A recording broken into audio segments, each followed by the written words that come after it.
Geez, you beat me at Crash Team Racing again for the 20th time. How are you beating me?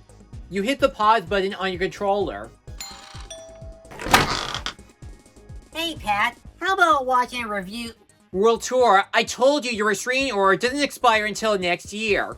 Oh come on, you're not so mad that my siblings stole your happiness during your band together review. Well, I think you should do it anyway. You started it, so you have to finish it. Step aside, you empty candy shell. It's me he wants, not you. Who are you? I'm the Troll Hunter from Tales from Arcadia. I get better at storytelling, won tons of awards, and I'm even funnier than this guy. No fair, I was here first. Forget it. I'm sick of being overshadowed by you and your corporate manufactured existence. It's my turn for the spotlight. You don't even have your own single soundtrack. Not every problem can be solved by singing. Well, maybe Patrick's more of a Powerline guy. Wait, you're not even a DreamWorks franchise. You don't even have any goblin-like creatures. Oh, I'm just here to honor my movie's 30th anniversary. Oh yeah, happy anniversary. Well, anyways, sorry fellas, I don't have any openings available for all of you. I'm in the middle of a party. What about me? Ah! And it happened again. That awful scammer. What you're looking for will soon click. A future decision will be made. Huh? Hey, Manhunter Patrick, have you decided what you're going to review next? Why, yes, I do. I've been keeping an eye on this series for quite some time. I was very curious about this concept. After watching the whole thing and what everyone was trying to achieve, it got me thinking. And seeing how it's a Pixar installment filled with imaginations and morals, it immediately won me over. Everyone, I give you Win or Lose. Yep, to celebrate the channel's 1000 milestone, I'm going to review the Pixar show to answer its own title. This is actually the first ever TV series that is not based on their existing properties like Monsters at Work, Dream Productions, or Buzz Lightyear Star Command. The show was in development during the time that Disney Plus was created. The creators Kerry Hobson and Michael Yates decided to make Win or Lose into a mini-series instead of a movie because they want to experiment with the TV format and long storytelling for each of the characters' center episodes. But despite being a Disney Plus mini-series, it ended up receiving a massive popularity during its run. But is the series itself an absolute champion from beginning to end? Welcome to another episode of the Wonder Reviews. The time has finally come to play ball. This is Win or Lose. The show is about a softball team called the Pickles who advance to the state championship. In each episode, we look into the lives and perspective of both the kids and adults from 1 week until the big night, and they must overcome their trials and tribulations and do their best on winning the ultimate softball game. Okay, so imagine if Inside Out 2 became a TV show. Close, but no. What I mean is, whenever a character is given their own center episode, we get to see what they're thinking from their imagination with a touch of anxiety. With each episode of Win or Lose, the characters have a different mindset regarding their position of the team, forming relationships, or even dealing with a breakup. For example, in the first episode, Coach's Kid, it's about Lori wanting to be the best player of the team instead of being seen as the coach's daughter, causing her worries to form a sweaty blob that will overwhelmingly weigh her down. This is good, because it's high stakes, and that's the kind we like. The other perspectives are portrayed differently because this is how the other characters view the world. Like the second episode, Blue, depicts online dating as a mobile game, the fifth episode, Seal, as a graphic novel adventure, or the finale, Home, has one character bottling up their emotions severely. However, as bizarre as these imaginations may be, they do fit the narrative and themes about winning or losing. They do explain what they can do to overcome their anxieties, and what does one do if they play best or worse without getting carried away. And I will explain more once we talk about the characters we focus on. And when we finally get to the state championship, everything becomes full circle, but they don't give away the final outcome. That is the best way to end a show about playing softball. It's left entirely of our own imagination on who actually won. It's simply saying, at the end of the day, it's all just a game.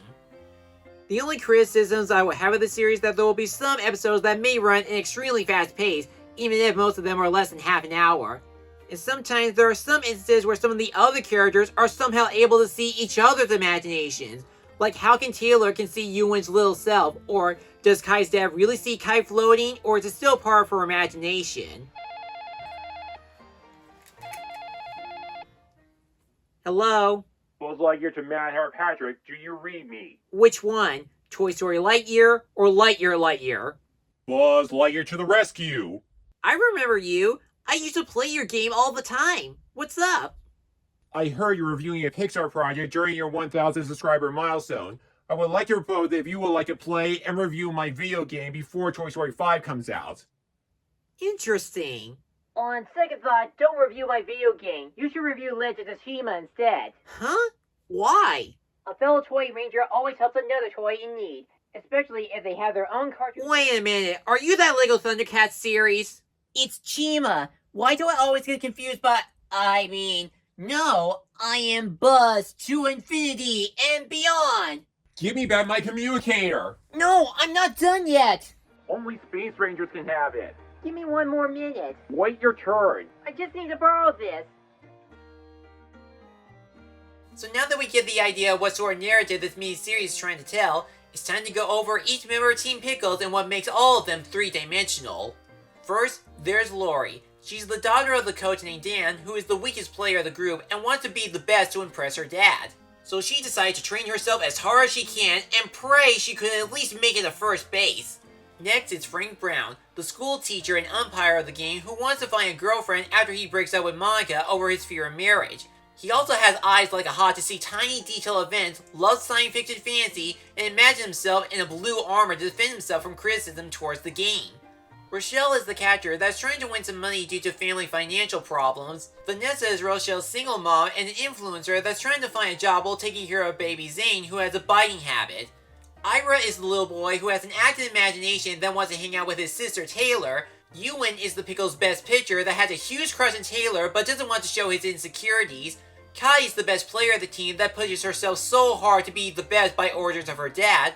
Finally, there's Coach Dan, Lori's divorced dad who is super anxious about his team winning the state championship. All of their respective episodes help flesh them out on what makes all of them who they are.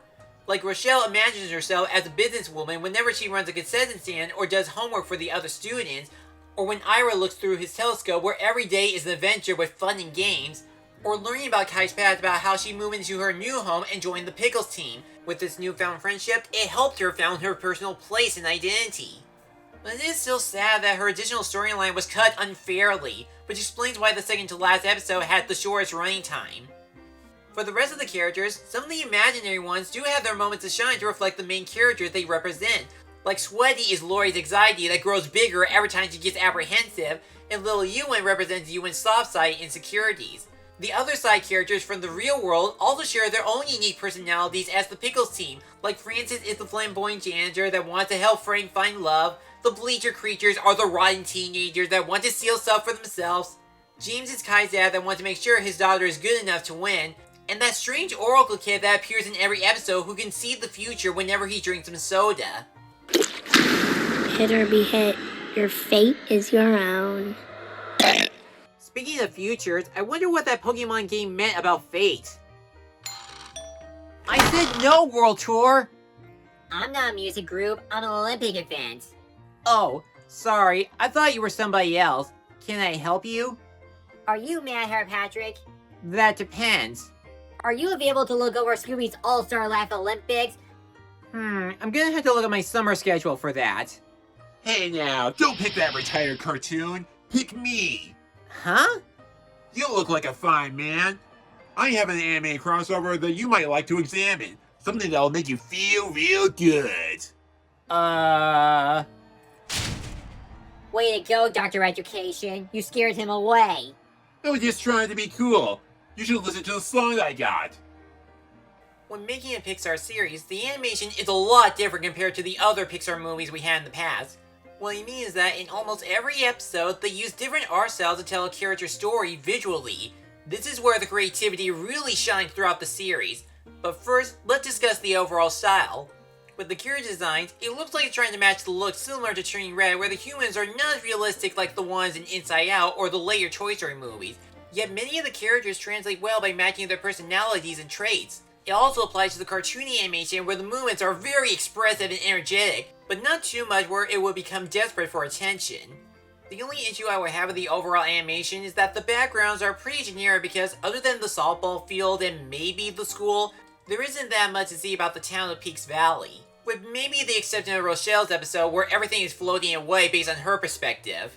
But when we look into the characters' fantasies, that's where the animation becomes a lot of fun and exciting to watch. In the episode Mixed Signals, Ewan's heart is depicted as a cardboard diorama and his little self is stop motion. And the prior episode, Steel, features a bunch of comic designs made from crayon drawings. And whenever Frank, Vanessa, or Rochelle go into the internet, their avatars are walking block characters and their social media is like they're playing a mobile video game, kinda like the internet from Ralph Breaks the Internet. The lighting also sets the tone of the episodes and the color change either bright or dim depending on the character's feelings. What's even better is that all the characters' own fantasies do appear in the final episode as they all join forces to stop the drama happening inside the state championship. The fantasy scenes are not only imaginative and sometimes funny, but you understand how the characters are feeling visually. Like whenever Kai floats in the air, she's happy. Whenever Vanessa claps her hands or snaps her fingers, she wants to stay positive even through the toughest times. However, even the animation from the reality aspect can bring some creativity, excitement, and comedy, whether it be the game itself or anywhere else. It almost made me wish the whole thing was a legit Pixar movie. And I get why it had to be an 8-episode anthology series. It gives us time to know the format structure and the characters' art individually. But even as a TV show, this is still Pixar. Win or Lose is definitely a solid win to Pixar's first and only anime original series. While the speed of the show can rush some things a bit, but it still screams Pixar with some heavy themes about winning or losing, amazing and surreal animation, and some memorable and well-developed characters. I highly recommend you go check this show out on Disney+, especially if you're a major sports fan. This is one of those original streaming series I do see myself watching again, like Marvel's What If, Green Eggs and Ham, or Hazbin Hotel. Now that I finally got a chance to see this original Pixar show, it's time to move on to the next original movie in theaters before the sequel dominations. I give the Pickles his own miniseries a B+. It was almost close to bringing home the gold, but they still play a great game. I'm Matt Harpatrick, now if you excuse me. Wait! Am I late for the celebration? Well, I just finished the review. Good! You gotta review Astrobot! It's the best PS5 game of all time! Hey now, I protest. How come he gets to call the shots? What about me? I wasn't done with my call earlier. And you stole it from me. Now hold on a minute. Come on, I'm the last of the trilogy. It makes sense he choose me. He just said you're under restraining order, so it has to be me. Oh, yo, sibling rivalry. Don't say that. Well, he's not wrong there. You're busy fighting the other one. You end up scaring Matt Harpatrick away. But my PSA has the right balance of light and darkness. Everyone, please! I appreciate your offers, but I can't do all of you in one go. I need to save some room to some of the new anime stuff coming out later this year, as well as some others. So, wait. What you're looking for will soon click. A future decision will be made. Do you all really want to be reviewed? Yes. Meh. Okay, I'll do it. But I'll only pick 3 of you. Fair enough. How are we gonna sell this? Rock, paper, scissors? No, a dance-off! How about sports competition? Actually, I know just the thing. It's time for a curious vote. Well, here we are, everyone. By the time I'm making this video, the channel has officially received over 1,000 subscribers. First off, I would like to say thank you so much for watching my videos and for the new milestone.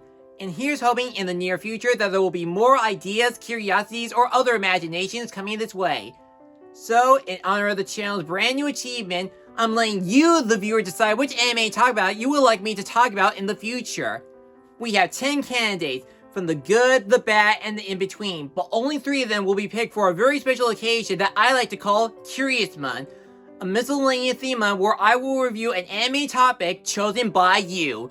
Here are the 10 nominees you can choose from. Oh my darling, oh my darling, oh my darling Clementine. Vote for Liv, and we'll have a real good time. Please, you gotta pick me. Maybe I'll be the one that'll please Patrick. So, where do I stand in the vote? Whoa! You should really vote for me. I'm the Dreamers Trolls movie that everybody wants. If I get picked, I will also explore time and darkness, and maybe the gates to infinity. Vote for me. I am so relevant. I may not last longer than Ninjago, but if you pick me, this could be my chance on becoming a hidden gem. If I get chosen, I promise I'll go to infinity and beyond. Yoo-hoo, everybody! I'm ready when you are in this video game review. Come on, you gotta pick me. Who doesn't love anime crossovers, especially on a Saturday? And there you have it. Vote in the comments on which anime project you would like me to review in the nearby future.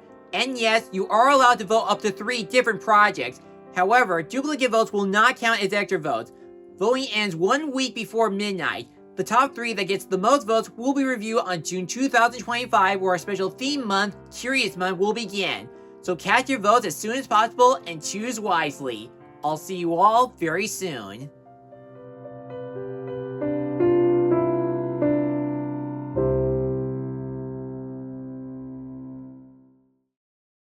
Thanks for watching this video. If you enjoyed this, check out these other videos, or feel free to like, comment, and subscribe for more upcoming reviews and other projects. I'll see you soon.